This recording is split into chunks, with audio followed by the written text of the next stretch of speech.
pada hari kiamat mengecop Allah Ta'ala, maksud seal Allah Ta'ala tu akan sekalian mulut-mulut mereka. Artinya menegah ia akan dia pada bercakap, berkata-kata akan Allah Ta'ala oleh segala tangan mereka itu. Maka yang akan bercakap pada itu ialah anggota-anggota dia. Dan menyaksikan oleh segala kaki mereka itu dengan barang yang ada mereka itu mengusahakan akan dia dalam dunia. Maka tiap-tiap anggota bertutur ia dengan kejahatan yang keluar daripadanya. Dan firman Allah Ta'ala, وَمَا كُنْتُمْ تَشْتَتِرُونَ وَمَا كُنْتُمْ تَشْتَتِرُونَ أَنْ يَشْهَدَ عَلَيْكُمْ سَمْعُكُمْ وَلَا أَبْصَارُكُمْ وَلَا جُلُودُكُمْ. Artinya, dan tiada ada kamu dahulu dalam dunia bersembunyi pada ketika mengerjakan kejahatan daripada menyaksikan atas kamu oleh segala telinga kamu dan segala mata kamu dan segala kulit kamu, dan tiada dapat bersembunyi daripada sekalian saksi tersebut melainkan dengan meninggalkan segala kejahatan itu sama sekali. Dan nanti akan jadi saksi di akhirat bukan kawan-kawan kita. Tuan-tuan boleh sembunyi waktu kita buat maksiat, siapa pun tak tengok. Tapi yang nak jadi saksi dekat akhirat nanti atas maksiat kita buat bukan orang yang tengok. Jadi saksi nanti di akhirat atas perbuatan maksiat kita ialah yang duduk di tubuh kita. Macam mana nak sembunyi?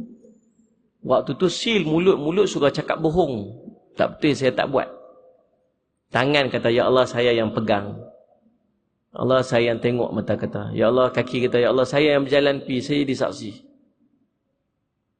Saya baca satu riwayat tentang kisah seorang lelaki pergi depan Allah, semua saksi, semua cakap. Dia duduk depan Allah, tangan, kaki, mulut semua saksi. Allah, ya Allah saya buat dosa, ya Allah tangan ni kata aku buat dosa, aku pegang, tangan ni kata aku pegang, kaki ni kata aku berjalan pergi. Mata kata aku bermaksiat. Seluruh tubuh dia cerita kemaksiatan apa dia buat. Mula-mula Allah kata kat dia, bawa main saksi. Mana ada saksi? Buat maksiat sembunyi-sembunyi. Siapa tak ada saksi? Kita ni tuan-tuan buat maksiat lagu tu. Sampailah ni. Kita. Depan orang tak buat dah, insyaAllah lah kot. Betul tak? Dulu-dulu buat. Dulu waktu duduk naik ngaci dulu ni. Nak. Naik dengan markah kita lalu tuan-tuan sekalian. Subhanallah. Tepi pantai sikit no. Pokok tapi mata sikit tu menjadi saksi cinta kita dulu ni. Zaman tu. Aduh, Ustaz jemaah tuan. Waktu tu orang tengok dia marah oh. Orang parti dah. Pada dia tengok, ui marah kau orang. Padahal dia buat maksiat tu. Lah ni tak buat dah lagu tu. Lah ni tayak atas kepala dah. Mana Ustaz jemaah? Tasbih duk pegang tangan dah, jubah pakai dah. Tapi duk seorang-seorang buat maksiat lagi. Duduk seorang-seorang dia buat maksiat lagi. Kita lah ni lah tuan-tuan. Saya sopa ya. Kalau masih duk buat maksiat disembunyi, kalau kita masih duk buat maksiat dalam keadaan orang tak tengok, hati masih cenderung nak buat maksiat, maka kita masih terkeluar lagi daripada sifat ihsan. Ihsan apa? Anta'budallaha ka'annaka tarahu fa illam takun tarahu fa innahu yarak. Kamu buat ibadat kepada Allah sebenarnya kamu nampak Allah, tapi kalau kamu tak nampak Allah, ingat Allah tengok kamu.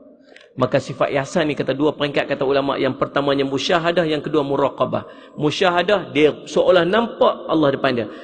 Paling tidak, paling rendah peringkat dia ialah muraqabah, berasa Allah duk tengok dia.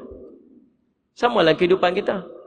Kalau tuan-tuan masih duk buat maksiat, seorang-seorang sembunyi-sembunyi, maksud kita masih tak merasakan yang Allah duk tengok kita. Sebab tu kita duk buat. Faham tak ni? Kita boleh sembunyi pada orang, tapi di akhirat nanti yang duk bercakap tentang maksiat kita bukan orang. Kita. Kulit bercakap. Dia tu lagu tu, ya Allah. Bila semua tubuh-tubuh badan dia bercakap, dia tengok dosa-dosa bertapuk-tapuk kat atas tu, kata neraka dah aku, ini neraka dah aku. Tiba-tiba ada satu anggota bercakap, ya Allah, kalau semua tubuh jadi saksi, aku juga nak jadi saksi. Saksi apa? Saksi malam-malam ada ayat yang keluar daripada mata dia yang kena tubuh aku.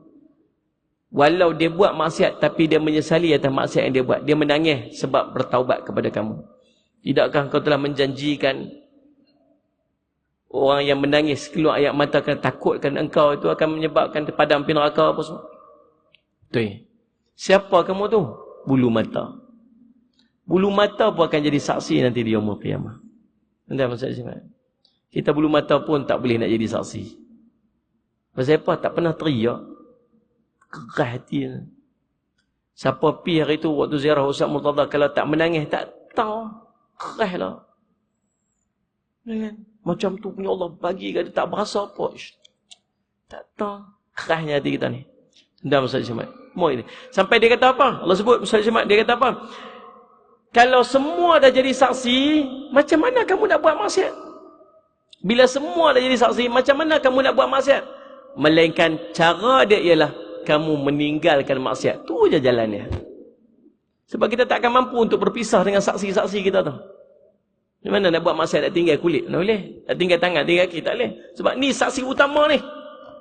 Maka kamu tidak ada pilihan, kata ulama, melainkan kamu terpaksa tinggalkan maksiat-maksiat. So, dia cakap.